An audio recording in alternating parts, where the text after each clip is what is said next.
All right, so check it. We are literally in those end times. Like, they are putting this stuff right in front of our faces. But a lot of people are getting distracted, and it's so easy because that's what the enemy does.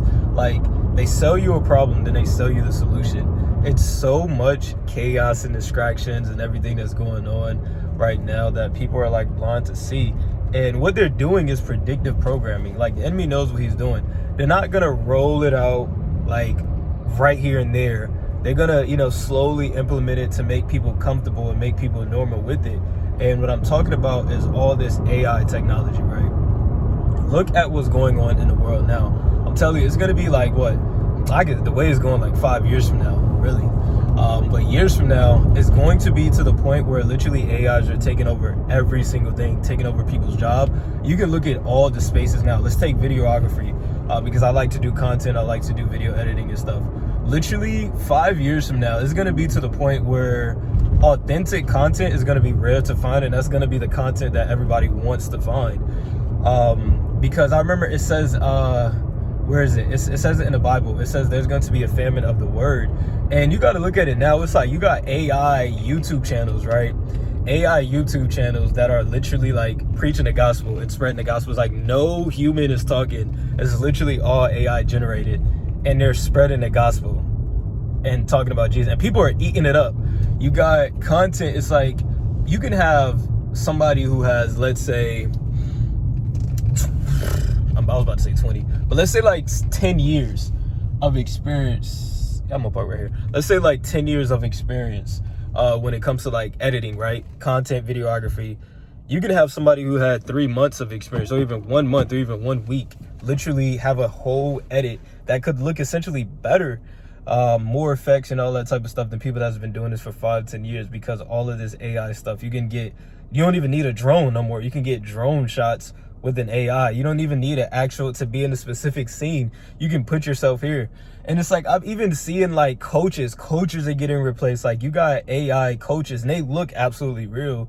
AI coaches, AI trainers that is teaching people. You got people itself, humans, that are using like ChatGPT and all these AI stuff to literally create whole workout structures for their clients, to create whole structures for their content, to create whole structures for literally their life. Like, AIs are running their life. It was a video that I did a while ago, and I'm like, yo, it really opened up my eyes to see that, yo, we are really in those end times. It was some video that I was talking about. I don't remember exactly what it was, but somebody commented under the video, and it was like, yo, this is the exact like conversation that I had with ChatGPT. And they shared, it was literally like a back and forth. Like, if me and you were texting and going back and forth, or even like actually talking or just texting back and forth, they was doing that with ChatGPT, and ChatGPT was giving them actual responses as if it was a human being. Like, you see what's going on, and it's slowly predictive programming people to be okay with it. Everything is becoming digital. Like, people, like right now, like barely anybody carries cash anymore. Everything is coming digital. Cryptos, like everything is becoming digital. You got literally all this stuff that's going on. You got these AI robots. You got literally, like, what is it in like Cali, like the Bay Area, like that area over there? It's like what, Waymo, I think this was called. Waymos, where it's like there's not even people in these cars driving them. Literally every single job is getting taken over. Factory workers, like Amazon and that type of stuff like that, they're having robots replace that. Delivery drivers are getting replaced. Even workers, they have like certain stores where if you have the mark, there's no people at the cash register. You scan with your palm. Like, you can't even go into certain stores unless you have like certain credentials or have like the chip or stuff like that.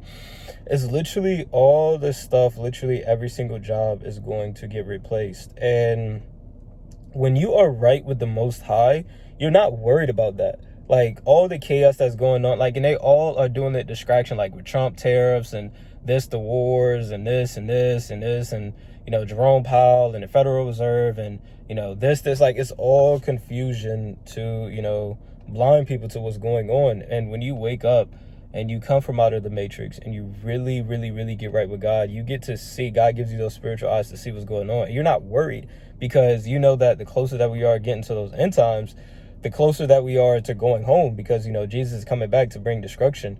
And it makes it so much beautiful, because when you have that fear of God in you and you see those end times are coming, you want to get right with the Most High. You really want to like, yo, Lord, like, reveal to me everything that I'm doing wrong. Reveal to me what I need to give up. Reveal to me how to be righteous in your eyes. Reveal to me what is my the purpose. What do you need me to do? Like, I'm willing to give that up, because you see all the delusion, everything that's going on. And it's like, yo, I don't want to be over that. I don't want to give over to a reprobated mind, like God says. But yeah, that's just literally like just going on my mind as I'm like driving, because like I see this every single where. You see it all the time. You got AIs, Instagram. You got literally like AI influencers on Instagram. I forgot who it is. It's this one AI influencer. She literally makes like 10K plus, and she's a AI on Instagram.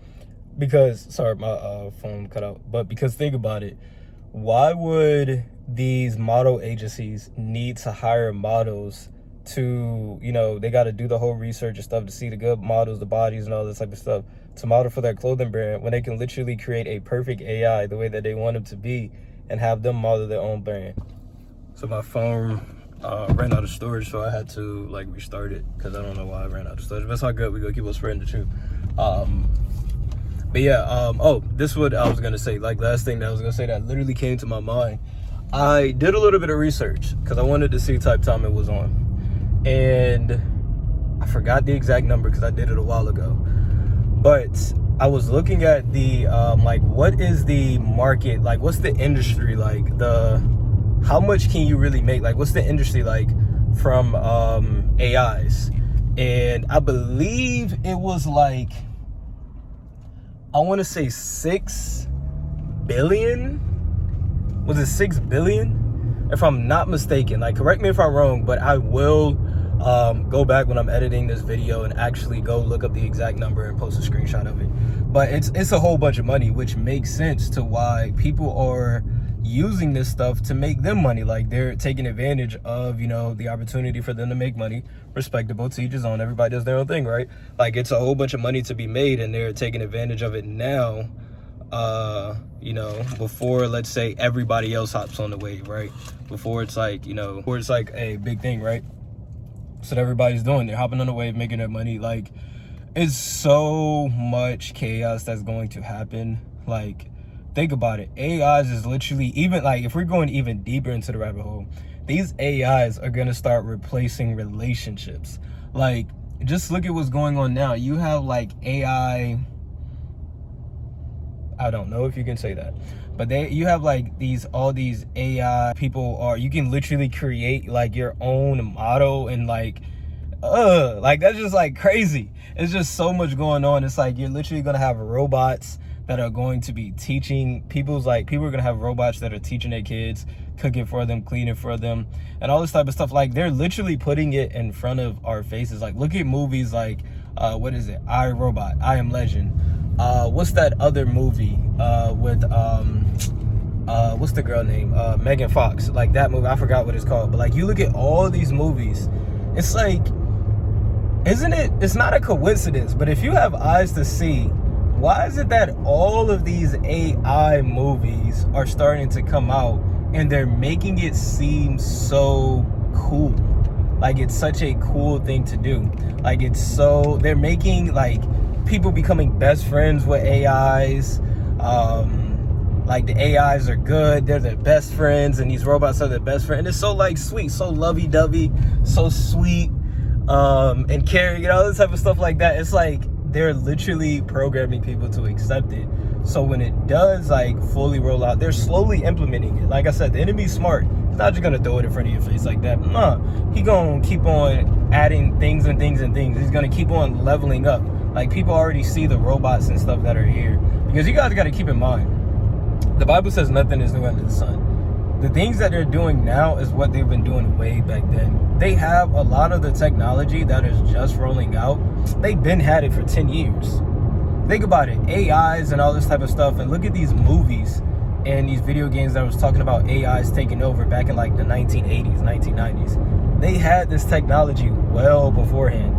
They have all these crazy technologies that we haven't even known of, that they already have in the works. They already have them finished. They're just waiting to roll them out, because it's like, it's like levels to it. Like, they gotta send out there. It's like a video game, honestly. Like, think about it. When you start a video game, you don't just start off at level 0 or level 1 and you immediately go to the level 100 boss. It doesn't happen. It starts off level 1, level 2, 3, 4, and then it gets up to the final boss of the game. You don't start off the game and your first battle is your only battle against the final boss. No, you gotta level up and you finally get to the final boss. That's what they do. They add their small things. They add their littler. They add this, then it gradually increases and then boom, then it like is fully at that final boss. And by that time, people will be so brainwashed and already like programmed to it that where it's like, it's gonna be nothing. It's gonna be normal. They're gonna already accept it. So that is a like Sarah talk.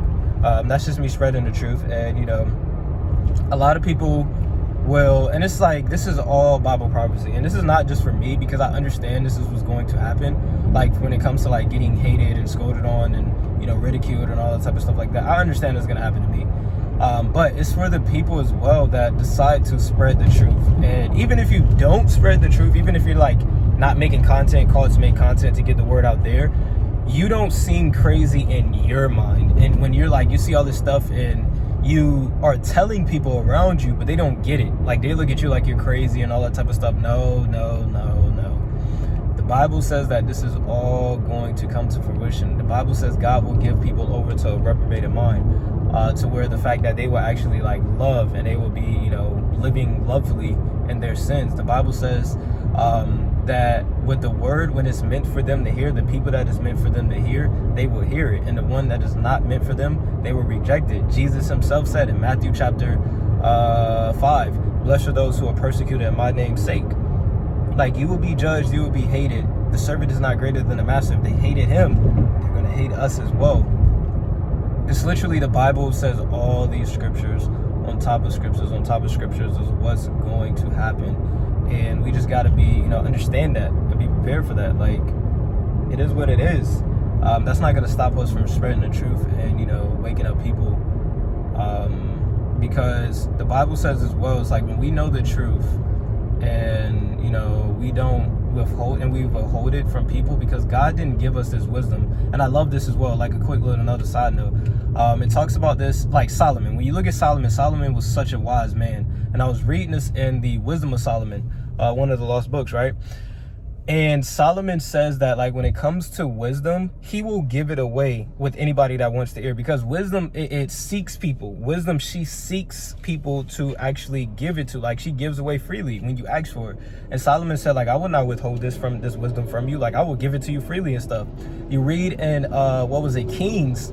I remember it was in chapter 4 or 5. It was like the last verse. Where it said all the nations, all the people from all across the like kingdom of nations, they all came just to witness this wisdom that King Solomon had, because he was giving it freely. He wasn't withholding it from people. And that's what we got to do as well. If there's wisdom to give, we give it to them. And then on top of that, when it comes to people like rejecting it and scolding it and hate it, think about it. If they don't believe it, if they feel some type of way, if they like don't believe in Jesus and X, Y, and Z, why do they get so upset and mad when you're preaching the truth? If they don't believe the truth that you're saying, if they don't believe that Jesus is the truth and the word is the truth and what he's saying is true, why do they get so mad when you start spreading the truth? That's that conviction that the Spirit is giving them, and it itches them. It's the Spirit, and it's those battles, those demons that they're battling, those strongholds that they have on the inside, and it just irks them. It's like, why would you get, like, think about it. For like people that believe in like Satan Claus, Santa Claus, whatever you want to call them, that pagan tradition. But with people that want to, like, people that I say Satan Claus, I call it Satan Claus, but people that believe in like Santa Claus and stuff, if you see somebody believing in Santa Claus and stuff like that, you're not about to go and yell at them and cuss at them and X, Y, and Z for believing in Santa Claus. It's like, yo, you want to believe in Santa Claus, you believe in Santa Claus. Like, that's on you. Like, if you want to do that, that's on you. Like, I'm not here to judge nobody. Just like the Bible says as well, I didn't come to like judge or change anybody. I didn't come to change nobody's heart. All I did was come to preach the truth. Like, I didn't come to change nobody's heart, change nobody's mind. I just came to preach the truth. So it's like, if people want to believe it or not believe it, that's on them. Where are you gonna go? Okay. But if people want to believe it or not believe it, that's on them. Like, it's not going to hurt me, but I know that the Bible says that if you know the truth and you withhold it from your brothers, then that their blood is on your hand. Like, they will fall and they will, you know, be doomed, and their blood is going to be on your hand because you knew the truth and you withheld it from them. But if you know the truth and you spread it and they still reject it and they get doomed, then, you know, the blood is not on your hand. And then the last one talks about when you spread the truth and you give it to them, it resonates with them, and you change, and they change, you save the soul. That's all I'm saying. That's all I'm really here to do, is to just save souls and just preach the gospel and just spread the actual truth that, you know, nobody else wants to share. Like, it is what that's what comes with the territory. Like, it literally comes with the territory. I'm willing to take the backlash, the hate from the majority, because I know out of the majority, the minority, those very few, the ones that do resonate with them and actually clicks with them, that's going to change their life. And that's the only ones. Like, think about it. Jesus didn't save everybody. Not everybody's meant to be saved. Jesus didn't come to save everybody. It's the select chosen few. And, you know, whoever has ears to hear will listen, and whoever rejects it. So, yeah, that's pretty much it for me.